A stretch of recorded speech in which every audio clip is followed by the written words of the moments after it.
Hello amigos, welcome back to my channel. అందరూ ఎలా ఉన్నారు?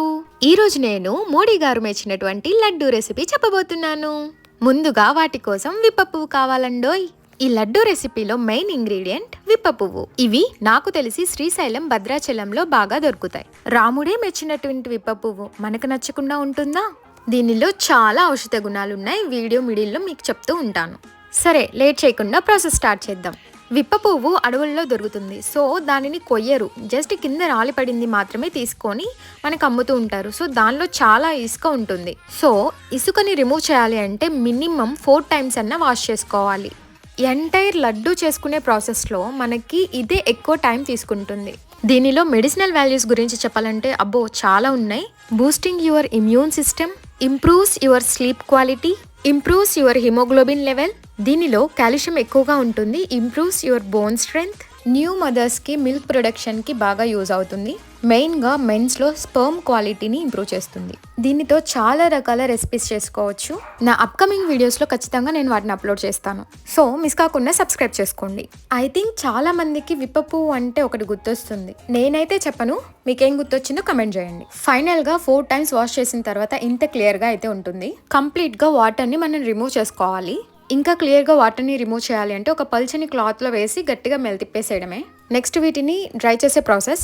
మనకి సన్ డ్రై సరిపోతుంది. ఎంత బాగా డ్రై అయితే లడ్డు మనకి అన్ని ఎక్కువ రోజులు నిల్వ ఉంటుంది. మాకైతే డ్రై అవ్వడానికి 1 day పట్టింది. Next laddu making additional ingredients: అవిసె గింజలు, ఫ్లాక్స్ సీడ్స్, మఖానా, తామర పువ్వు గింజలు, సన్ఫ్లవర్ సీడ్స్, పొద్దుతిరుగుడు పువ్వు గింజలు, క్యాష్యూ, జీడిపప్పు, వాటర్ మిలన్ సీడ్స్, పుచ్చకాయ విత్తనాలు, పంప్కిన్ సీడ్స్, గుమ్మడి విత్తనాలు, బ్లాక్ గ్రేప్స్, నల్ల ద్రాక్ష, సెసమీ సీడ్స్, నువ్వులు, అండ్ ఫైనల్లీ మన కింగ్. ఫ్లేవర్ కోసం యాలకులు, స్వీట్నెస్ కోసం జాగరి.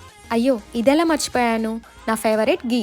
అన్నీ జెంటిల్ ఫ్రైయే కాబట్టి స్టీల్ వెజల్ అయినా ఓకే.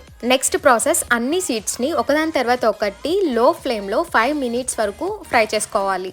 అంటే 5 minutesలో ప్రాసెస్ అయిపోతుందని కాదు, ఈచ్ సీడ్ని 5 minutes పాటు ఫ్రై చేసుకోవాలి. స్లో ఫ్లేమ్లో ఫ్రై చేయటం వల్ల ఒక మంచి అరోమా వస్తుంది సీడ్స్కి. అప్పుడు లడ్డు టేస్ట్ కూడా సూపర్గా ఉంటుంది. అసలు ఈ లడ్డు ప్రిపరేషన్ నీకెలా తెలుసు అని ఎవరైనా అడిగితే వాళ్ళకి నా సమాధానం, ఇట్ ఈస్ ఇన్స్పైర్డ్ బై ఆదివాసి. ఆదివాసీ ప్రజలు ఎంతో ఇష్టంగా తినే ఆహార పదార్థాలలో విప్ప పువ్వు ఒకటి. ఆదివాసీ ప్రజలు ప్రకృతికి చాలా దగ్గరగా ఉంటారు. ఇంకా వారు తీసుకునే ఆహార పదార్థాలు కూడా చాలా సహసిద్ధంగా ఉంటాయి. సో మనం కూడా నేచర్కి దగ్గరగా ఉండే ఆహార పదార్థాలని తీసుకోవడానికి ట్రై చేద్దాం, హెల్దీగా ఉందాం. సరే, ప్రాసెస్ మధ్యలో ఉన్నట్టున్నాను కదా. అన్ని సీడ్స్ని నార్మల్గానే ఫ్రై చేసుకుంటాం, బట్ క్యాష్యూని మాత్రం గీలో ఫ్రై చేసుకుంటాం. నెక్స్ట్ బ్లాక్ గ్రేప్స్ని కూడా గీలోనే ఫ్రై చేసుకుంటాము. గ్రేప్స్ని ఫ్రై చేయడం అన్నది మీ ఆప్షనల్, చేస్తే బాగుంటుంది. నెక్స్ట్ మన మెయిన్ ఇంగ్రీడియంట్ విప్ప పువ్వు. దీన్ని కూడా మనం గీలో బాగా ఫ్రై చేసుకోవాలి. మీరు గీకి బదులు కుకింగ్కి వాడే ఏదైనా ఆల్టర్నేట్ ఆయిల్ని యూజ్ చేసుకోవచ్చు. అట్లీస్ట్ 15 to 20 minutes పడుతుంది ఫ్రై అవ్వడానికి. ఇప్పుడు మనం ఫ్రై చేసుకున్న అన్ని ఐటమ్స్ కూల్ అయ్యే వరకు వెయిట్ చేద్దాం. నాకు తెలుసు మీరు ఖచ్చితంగా ఈ ఐటమ్ని ట్రై చేస్తారని. నెక్స్ట్ అన్ని ఫ్రై చేసిన ఐటమ్స్ని మిక్సీ వేసేసుకోండి.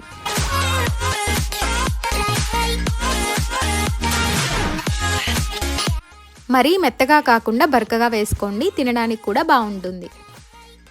నెక్స్ట్ మనం విప్ప పువ్వుని మిక్సీ పట్టుకోవాలి. ఎంటైర్ ప్రాసెస్లో నేను దీన్ని సెకండ్ టాస్క్గా ఫీల్ అవుతాను. విప్ప పువ్వు అస్సలు సరిగా మిక్స్ అవ్వదు అండ్ దానికి మిక్సీలో చుట్టుకుపోతూ ఉంటుంది. ఇక్కడ ఒక చిన్న టిప్, మనకు అలా జరగకుండా ఉండాలంటే ముందుగా చేసుకున్నటువంటి పౌడర్ని మనం విప్ప పువ్వుతో కలిపి మిక్సీ వేస్తే మనకి కొంచెం ఈజీ అవుతుంది. నెక్స్ట్ ప్రాసెస్లోకి వెళ్తే, స్వీట్ కోసం జాగ్రీ అని చెప్పాను కదా, మీరు దీనికి ఆల్టర్నేట్గా డేట్స్ని కూడా యూస్ చేసుకోవచ్చు స్వీట్నెస్ కోసం. ఫ్లేవర్ కోసం కాసిన్ని యాలకులు, ఇది కూడా ఆప్షనల్.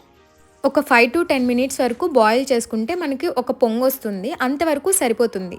కూల్ అయిన తర్వాత మనకి వీడియోలో చూపిస్తున్న కన్సిస్టెన్సీలో వస్తే సరిపోతుంది. నెక్స్ట్ సీడ్స్ పౌడర్ని అండ్ విప్ప పువ్వుని బాగా కలుపుకోవాలి. ఇలా ఈక్వల్గా కలుపుకున్న దానికి మనం బెల్లం పాకాన్ని పోసేయడమే. ఇక్కడ జాగ్రత్తగా ఉండండి, లేదంటే చేతులు కాల్చుకోగలరు. బెల్లం పాకం వేసినాక బాగా మిక్స్ చేసుకోవాలి. సేమ్ మీరు చపాతీ ముద్దని ఎలా అయితే కలుపుతారో అదే కన్సిస్టెన్సీలో వస్తుంది. వీడియోలో మా అమ్మ కలుపుతున్న విధంగా. ఇంకెందుకు ఆలస్యం, చపాతీ పిండిలా కలిపేసుకున్నాం కదా, చకచకా లడ్డూలు చేసేసుకోవడమే. మా అమ్మ కన్నా నేనే బాగా చేస్తాను ఈ లడ్డూలు. మీలో ఎంతమందికి ఈ రెసిపీ గురించి తెలుసు? ఒకవేళ మీకు తెలుసుంటే మీరు ఎలా చేసేవాళ్ళో కమెంట్ చేయండి. నెక్స్ట్ టైం మీరు ఎలాగైతే చెప్తారో కన్ఫర్మ్గా అలానే చేస్తాను. సరే కానీ ఈ రెసిపీ మీకు నచ్చిందా? టేస్ట్ అయితే సూపర్గా ఉంటుంది. విప్ప పువ్వు తినని వాళ్ళు కూడా తింటారు. నచ్చితే లైక్ చేయండి, షేర్ చేయండి, సబ్స్క్రైబ్ చేయండి. సరే ఈ రోజుకి బాయ్. మళ్ళీ నెక్స్ట్ వీడియోతో కలుద్దాం. Thank you for watching.